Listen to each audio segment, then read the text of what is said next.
Hello, many thanks for joining me, Elvis, for another Somerset Real Ale review. I've got here beer from the good old Austell brewery. It's their 1913 Cornish Stout, based on an original recipe from 1913 apparently.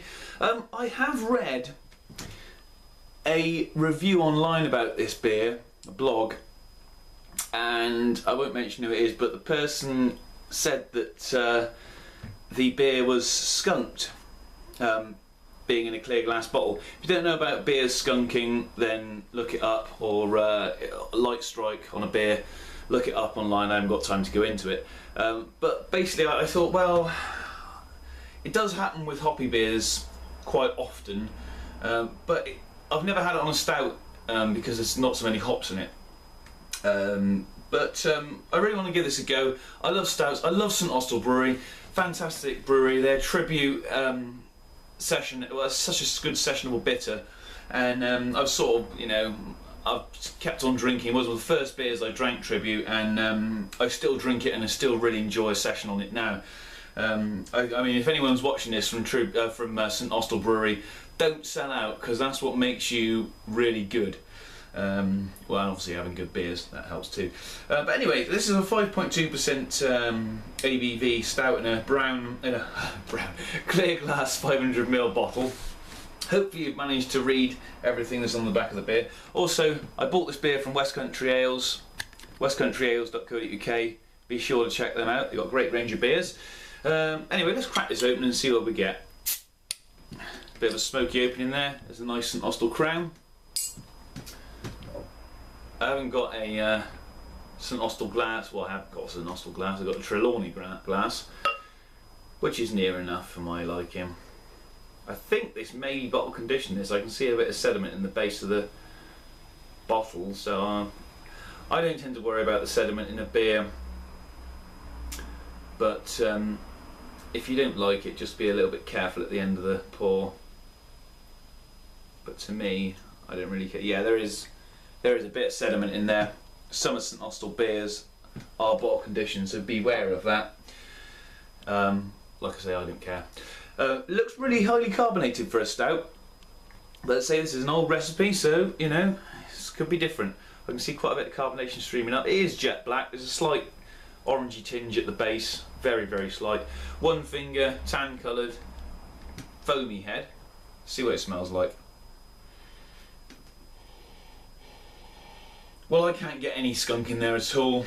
To me, I can just get real roasted malts. And not a lot else, to be honest. Coffee, not even chocolate. Coffee and roasted malt, that is basically it. Very, very slightly sweet.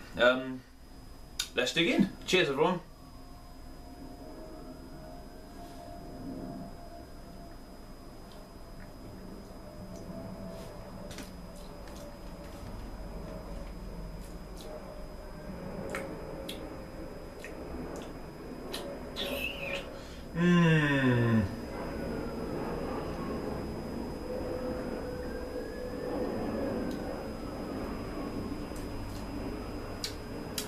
Yeah, I can understand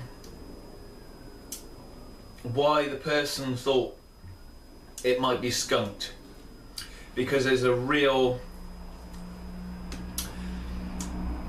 it's not even bitter, it's a metallic twang to this beer.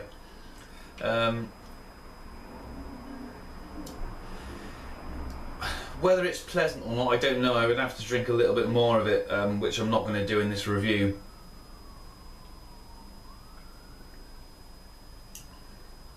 I can't sink a pint in 5 minutes.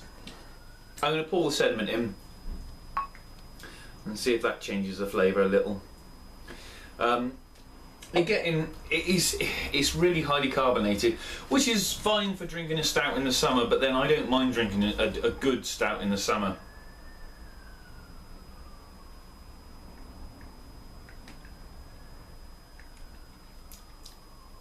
It's very unusual.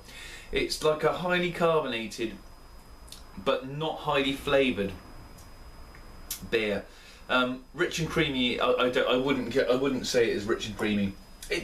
Don't get me wrong. It's not awful, but there are better stouts out there.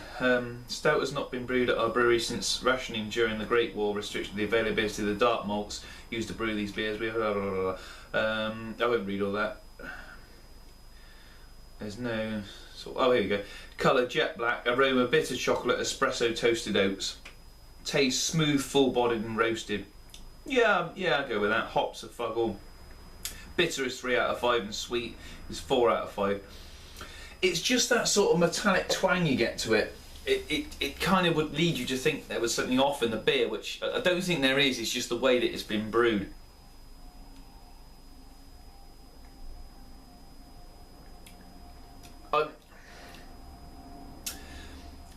It's not horrible. It's definitely not horrible. But I don't think it's a stout I would go back to. There are a few stouts that I really do enjoy, and I generally kind of stick to those.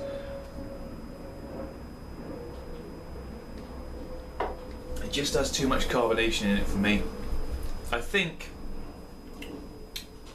unfortunately, from St Austell, it's a bit of a shame, but I think I'm going to give that a 5 out of 10 because it just isn't up to their usual standard.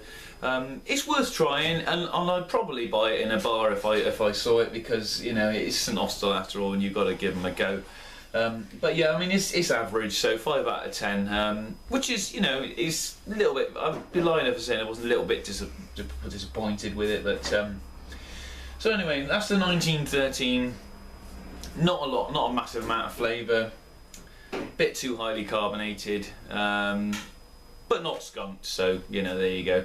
5 out of 10. Thanks for watching me. Love to see your comments down there in the comments box. Hopefully you'll join me again soon for another review. Cheers.